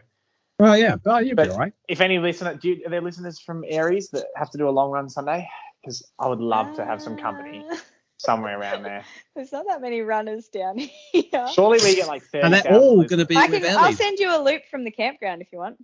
Imagine getting a message from like someone real desperate from Melbourne, being like, "Oh, Joel, I'll drive up and meet you for the run." You could either run around there or you could come into town and run on the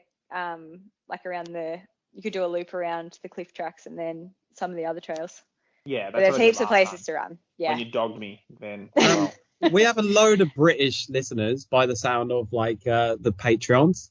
So I just want to tell them that they're talking about Aries Inlet, which is where the Round the Twist lighthouse was. Yeah, it's big in the UK. And it was huge in the UK. And everyone knows what that is. That is honestly around. Like the start, that music. Like the main song. The main song, sorry. The main Have theme. you ever? Yeah. I've felt like this. When yeah, that's like whenever we have friends. I can't believe you both just sang on the podcast. I wasn't going to sing because I was like, oh, they won't. And you both did. What the fuck? Well, you know how that was like such a big show in our childhood? It was huge. Like, do you reckon?